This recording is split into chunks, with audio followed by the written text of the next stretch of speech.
जम्मू कश्मीर में धारा 370 की आड़ में अलगाववादी विचार को एक विचारधारा बनाकर जम्मू कश्मीर के युवाओं को आतंक के रास्ते पर घसीट दिया गया, जिसका पाकिस्तान ने दुरुपयोग किया और जम्मू कश्मीर में 40,000 से ज्यादा युवा विगत 4 दशक में मारे गए। आज जम्मू कश्मीर शांति की ओर आगे बढ़ा है, टेररिज्म खत्म हो रहा है, 2 दरबार की परंपरा समाप्त हो चुकी है, पत्थरबाजी लगभग नहीं जीरो हो चुकी है, भ्रष्टाचार रोकने के लिए एंटी करप्शन ब्यूरो बन चुका है, जनता का पैसा जनता के पास पहुंच रहा है, पठानकोट की नाका परमिट समाप्त हो चुकी है।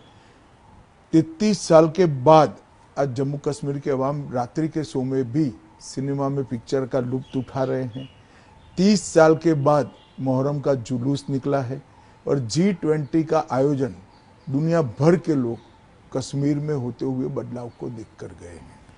तो बहुत समय के बाद, लगभग 35 साल के बाद जम्मू कश्मीर की जनता आज शांति का माहौल का अनुभव कर रही है, विकास इनके घर तक पहुंचा है और आतंकवाद से आगे निकलकर हर घर तिरंगा हो या फॉर्मूला 4 कार रेसिंग हो या लाल चौक पर तिरंगा फहराना हो, अमरनाथ यात्रा में 4.5 लाख लोग का यात्रियों का आना हो और जम्मू कश्मीर में कुल मिलाकर एक साल में 2 करोड़ 10 लाख यात्री आना हो। ये सारी चीज़ें जम्मू कश्मीर में नए बदलाव की शुरुआत है।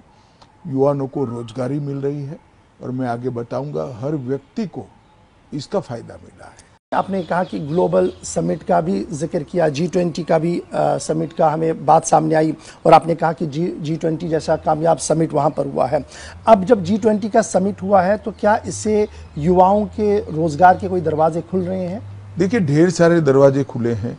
एक तो 34,000 सरकारी रोजगार का निर्माण हुआ है, लगभग और 10,777 लोगों की भर्ती की प्रक्रिया चल रही है और 7.5 लाख लोगों को स्वरोजगार मिला है, जैसे मधुमक्खी पालन हो, खादी हो, पश्मीना का काम हो, सेब का प्रोसेसिंग हो। और मैं मानता हूं कि ये कभी भी 7.5 लाख लोगों को स्वरोजगार नहीं मिला है और ये जम्मू कश्मीर सरकार की साइट पर आपको उपलब्ध मिलेगा कि कितना रोजगार कहाँ मिला है। डायरेक्ट रोजगार लगभग 16,000 दे चुके हैं, इनडायरेक्ट रोजगार 5,000 से ज़्यादा हुआ है और प्रस्तावित निवेश जो है, इन्वेस्टमेंट पूरा आने के बाद 4 लाख युवाओं को रोजगारी मिलेगी। पहले रोजगार की कल्पना केवल और केवल टैक्सी ड्राइवर था। आज सारे होटल हमने एडवर्टाइज निकाल दिया है, सारे होटल प्राइवेट होंगे। सिर्फ घाटी में 7 होटल नए प्राइवेट बड़े बनेंगे, जिससे आने वाले यात्रियों को अच्छी रहने की सुविधा मिलेगी और कश्मीर के युवाओं को नौकरी के रोजगार की। पहले लाइसेंस 1,000 टैक्सी के थे, अब लगभग 10,000 लोगों को लाइसेंस दे दिए गए हैं। ये बहुत बड़ा बदलाव है। पिछले 4 वर्षों में 90,000 करोड़ का निवेश का इरादा आया है, मतलब MOU हुआ है। 2022-23 में 2100 करोड़ का निवेश हो चुका है, 23-24 में 2400 करोड़ का निवेश हो चुका है और मैं मानता हूं कि सबका इन टोटो देखे, इंफ्रास्ट्रक्चर में बढ़ोतरी, गवर्नमेंट इंस्टीट्यूशन का वहां आना, निवेश, टूरिज्म।